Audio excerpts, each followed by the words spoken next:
सन 2000 का दौर हम में से कईयों के जीवन का एक ऐसा गोल्डन पीरियड था जो आज भी हमारी यादों में बसा हुआ है। ये वो दौर था जब ना तो इंटरनेट था और ना ही स्मार्टफोन, लेकिन लोग ब्लैक एंड व्हाइट टीवी और रेडियो में खुश हुआ करते थे। जब टीवी में दूरदर्शन के टीवी शोज और क्रिकेट देखने के लिए मोहल्ले के दर्जनों लोग एक जगह इकट्ठा होते थे और सड़कों पर तो हिंदुस्तान एम्बेसडर, मारुति 800, यामाहा और RX 100 और बजाज चेतक का राज था। इस दौर में दो पहिया पर 4 लोगों का सफर करना, गर्मियों की छुट्टी में नानी के घर जाना, दोस्तों के साथ गली में पिट्ठू और लुका छिपी खेलना और शाम होते ही घर में गूंजते रामायण और शक्तिमान के थीम सॉन्ग्स बजना आम बात थी। कहते हैं कि गुजरा जमाना लौट कर नहीं आना, लेकिन हम कुछ पलों के लिए समय में पीछे जाकर उस जमाने की यादों को जरूर जी सकते हैं। और आज के इस रोचक वीडियो में हम आपको ले चलेंगे सन 2000 के उस दौर में जो आपके बचपन और जवानी की यादों को ताजा कर देगा। उन बीते लम्हों को एक बार फिर जीकर आपकी आंखें खुशी के आंसुओं से भर जाएंगी और दिल कहेगा वो दिन भी क्या दिन थे। तो चलिए चलते हैं सुहाने सफर पे। आज से 25 साल पहले का दौर आज के आधुनिक युग के मुकाबले धीमा जरूर था, लेकिन लोगों का जीवन सुकून से भरा था। अड़ोस पड़ोस के लोग एक परिवार की तरह मिलजुल कर रहा करते थे। मोहल्ले के कुछ ही घरों में ब्लैक एंड व्हाइट टीवी हुआ करती थी, लेकिन उसकी खुशी हर बच्चे के चेहरे पर झलकती थी, क्योंकि मोहल्ले के बच्चे एक दूसरे के घर जाकर दूरदर्शन पर टीवी शोज देखा करते थे। उस दौर में रामायण, महाभारत, शक्तिमान, नुक्कड़ इधर उधर, मालगुड़ी डेज और श्रीमान श्रीमती, चाणक्य, अलिफ लैला, सुरभि और देख भाई देख जैसे दूरदर्शन के सीरियल्स काफी मशहूर हुआ करते थे।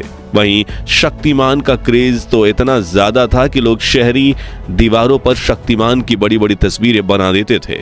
आम दिनों में तो टीवी का कंट्रोल घर की महिलाओं और बच्चों के हाथ होता था, लेकिन जब इंडिया पाकिस्तान की क्रिकेट मैच होती थी उस दिन पुरुष टीवी का कंट्रोल अपने हाथ में ले लेते थे। जैसे कि इस नॉस्टैल्जिक तस्वीर में जम्मू कश्मीर में कुछ युवक साथ बैठकर इंडिया पाकिस्तान के मैच को देख रहे हैं। वहीं जिनके पास टीवी नहीं होती थी वो रेडियो पे कमेंट्री सुनकर अपना दिन बनाते थे। उस खूबसूरत दौर में लोगों के घर में बड़े बड़े कैसेट रेडियो भी हुआ करते थे और डिब्बों में भर भर के गाने के कैसेट्स भी। उस दौर में माचिस के डिब्बे बड़े रंगीन हुआ करते थे। ताजमहल और लाल किले से लेकर शक्तिमान, अमिताभ, रेखा, खूबसूरत अभिनेत्रियां तक इन डिब्बों पर कई रंगीन चित्र बने होते थे। फिर बच्चे इन डिब्बों को कलेक्ट करते थे और इन तस्वीरों को काटकर इनसे ताश के पत्तों जैसी गेम बनाकर खेला करते थे। खैर, क्या आपने बचपन में ये वाला खेल खेला था? कमेंट्स में बताइए। इनके अलावा कुछ खिलौनों की बात करें तो ये बेलन वाले चुंबक खरीदना तो हर बच्चों का सपना होता था और जिसके पास ये चुंबक हो वो क्लास का हीरो होता था। मेलों में मिलने वाली लेजर लाइट भी काफी मशहूर होती थी और ये नकली दांत पहनकर बच्चे एक दूसरे को डराते थे। चकली उड़े खेल तो छोटे बच्चों के फेवरेट थे। इसके अलावा लट्टू, कंचे, राजा रानी, चोर सिपाही, ब्रिक गेम, सुपर मारियो वाली वीडियो गेम्स और आग जलाकर पानी में पत्ते की नाव चलाना, ये कुछ बच्चों के फेवरेट खेल हुआ करते थे। लेकिन हाथ पर छोटे छोटे पत्थर रखकर खेलने वाले इस खेल को क्या कहते थे वो आप हमें कमेंट्स में बताइए। स्कूल में छोटे बच्चे इन स्लेट पेंसिल स्टिक्स का इस्तेमाल स्लेट पर लिखने से ज्यादा खाने के लिए करते थे और बाकी पेंसिल्स को भी चबा चबा कर ऐसा बना देते थे। और पेन के ढक्कनों का हाल तो इससे भी बुरा होता था। रबर में पेंसिल फंसाकर ऐसे खड़ी की जाती थी और रबर मैला हो जाए तो उसे घिस घिस कर फिर चमका दिया जाता था। वहीं कुछ बच्चे च्युइंगम जैसा दिखने वाला ये खिलौना ले आते थे जिसे खींचते ही गजब का झटका लगता था। हाथ में लपेटने वाली ये पन्ने की पटरी भी खूब मशहूर थी। अब बात करें खाने की तो भैया उस दौर के भारत में पिज्जा, पास्ता और बर्गर जैसे विदेशी खानों का बोलबाला बिल्कुल नहीं था, बल्कि लोग रोटी में शक्कर डालकर बड़े चाव से खाते थे। वहीं मसालेदार कच्चा आम, मोबाइल वाली जेली, अठन्नी में मिलने वाली मीठी बर्फ यानी पेप्सी, ऑरेंज गोलियां, उंगलियों में फंसकर खाने वाले लंबे लंबे फ्राइज, लिटिल हर्ट्स, बाइट्स और बुढ़िया के गुलाबी बाल बच्चों के पसंदीदा नाश्ता थे। जबकि बड़े लोग मटका कुल्फी, बंटा यानी कच्चा सोडा, गोलगप्पे, समोसा, कांजी वड़ा, भेलपुरी, आलू टिक्की चाट, छोले भटूरे, बन मस्का, ईरानी चाय जैसे स्ट्रीट फूड्स पर अपनी जान छिड़कते थे। और इस वक्त भी इन चीजों का नाम लेकर दोस्त मेरे मुंह में पानी आ गया। अब कमाई और खर्च की बात करें तो उस दौर की करेंसी कुछ इस तरह दिखती थी। जो व्यक्ति प्रति महीना 10,000 भी कमा लेता था उसे अमीर माना जाता था, क्योंकि उस वक्त 10,000 की वैल्यू 1 लाख के बराबर होती थी। और एक एवरेज मिडिल क्लास की आमदनी 3 से 4 हजार रुपए होती थी। लेकिन कम आमदनी में भी लोग हंसी खुशी गुजारा कर लेते थे और चोरी चकारी बहुत कम होती थी। इसे लेकर एक कहावत यह भी है कि उस वक्त लोगों में जरूरतें कम थी लेकिन उनके जमीर में दम था। उस दौर में लोग एसटीडी बूथ्स का इस्तेमाल करते और जिनके पास नोकिया, ब्लैकबेरी या मोटरोला के black and white keypad mobile होते उन्हें काफी अलग ही खुशी मिलती। लोग मोबाइल से 10 रुपए का कूपन रिचार्ज करवाते और फिर जरूरत पड़ने पर किसी को फोन मिलाते। पानी और बिजली की सुविधा देश के गांव-गांव तक नहीं पहुंची थी। रात को लोग लालटेन जलाते और कुएं का मैला कुचला पानी पीते, लेकिन फिर भी बड़े बुजुर्ग 80 से 100 वर्ष तक जी लेते थे।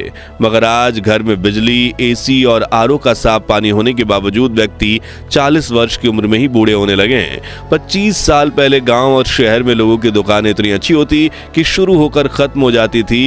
ये कुछ पुराने दुकानों की तस्वीर है और जिसमें डेयरी पार्लर, ट्रेलर, पेंटर, नाश्ता और नमकीन की दुकानें शामिल हैं। उस दौर के लोग को अपनी दुकानों के बाहर कई मजाकिया पोस्टर लगाने की आदत थी, जैसे कि ये पढ़िए, उधार सिर्फ 80-90 साल के लोगों को दिया जाएगा, वो भी उनके माता पिता से पूछकर, या फिर ये कृपया उधार ना मांगे, हम लोग खुद लोन ले चुके हैं। वहीं भावताल करने वाली महिलाओं के लिए, भैया ठीक ठीक लगाओ, हमने कहना मना कर दिया। हंसी छूट गई ना। लेकिन आजकल ये हल्का फुल्का मजाक भी सोशल मीडिया पर होता है और मस्ती मजाक के चक्कर में आज के युवा तमीज भी भूल गए हैं। चलिए अब पुरानी यादों को ताजा करने वाले कुछ नॉस्टैल्जिक सामानों को देखें जो आज कहीं गायब ही हो गए हैं। तो नाई का उस्तरा कुछ ऐसा होता था। पुरानी विक्स वेबरअप की कांच की शीशी होती थी। मेलों में ऐसे बायोस्कोप होते थे जिनमें बच्चे खूबसूरत चित्र देखते थे। घिसी हुई चूरी और फिर धार वाली करने वाली ऐसी जुगाड़ू मशीन हुआ करती थी। ये लोहे वाले स्केटिंग शूज और ये उस जमाने का ताला और ये कोयले वाली आयरन, ये मोची का अनोखा औजार जिससे वो कुछ भी ठीक कर सकता था, और ये सब्जी वाले का वजन कांटा जिसे देख हमारे दिमाग में हमेशा ये शंका होती थी कहीं इसने कोई गोलमाल तो नहीं किया। 2000 का दशक सिर्फ खेल कूद और मस्ती का दौर नहीं था, बल्कि इस समय हमने कई बड़े बदलाव भी देखे। जैसे कि इसी दशक में हमने पहली बार मल्टीप्लेक्स सिनेमा का मजा लिया। केबल टीवी पर ढेर सारे चैनल्स देखने को मिले और धीरे धीरे कंप्यूटर हमारी जिंदगी का हिस्सा बनने लगे। 2G इंटरनेट ने भी मार्केट में कदम रखा। मित्रों, सन 2000 की बात करें तो बॉलीवुड का जिक्र ना हो तो कहानी अधूरी रह जाएगी। वो दौर था जब शाहरुख खान, सलमान खान और आमिर खान की फिल्में बॉक्स ऑफिस पर धमाल मचाती थी। कुछ कुछ होता है, दिल चाहता है, गदर, मोहब्बतें, कल हो ना हो और दिलवाले दुल्हनिया ले जाएंगे जैसी फिल्मों ने पूरे देश को दीवाना बना दिया। और गानों की बात करें तो हर गली नुक्कड़ से कलियों का चमन, सैया दिन में आना रे, सुनाना सुनाना और चुनरी जैसे गाने सुनाई देते थे। लेकिन इस दौर की सबसे बड़ी खूबसूरती थी रिश्तों की सादगी। न व्हाट्सएप था, न इंस्टाग्राम, लेकिन हर त्योहार पर रिश्तेदारों के घर जाना, पड़ोसियों से घुलना मिलना और चिट्ठियों का आना जाना चलता था। शॉपिंग मॉल्स भले ही धीरे धीरे पॉपुलर हो रहे थे, लेकिन चांदनी चौक, सरोजनी नगर और लोकल हाट बाजारों में मोल भाव करने का मजा ही कुछ और था। आज हम पीछे मुड़कर देखते हैं तो एहसास होता है कि वो दौर भले ही टेक्नोलॉजी के मामले में सिंपल था, लेकिन जिंदगी कहीं ज्यादा खुशहाल थी। खैर दोस्तों, हमारा वो सुनहरा बचपन तो वापस नहीं आ सकता, लेकिन उन यादों को ताजा करके हम फिर से वही मासूमियत और खुशियों का एहसास जरूर कर सकते हैं। तो अब अपनी उन बचपन की यादों को कमेंट सेक्शन में साझा करें जो आज भी आपके चेहरे पर मुस्कान और आंखों में नमी लाती हैं। अगर ये वीडियो आपको दिल को छू गया हो तो इसे लाइक और शेयर करें ताकि हम 21,000 लाइक्स के टारगेट को पूरा कर सकें। और इस नॉस्टैल्जिया सीरीज के अगले पार्ट को मिस ना करने के लिए हमारे चैनल को सब्सक्राइब करके पास वाली घंटी जरूर बजा दें। धन्यवाद।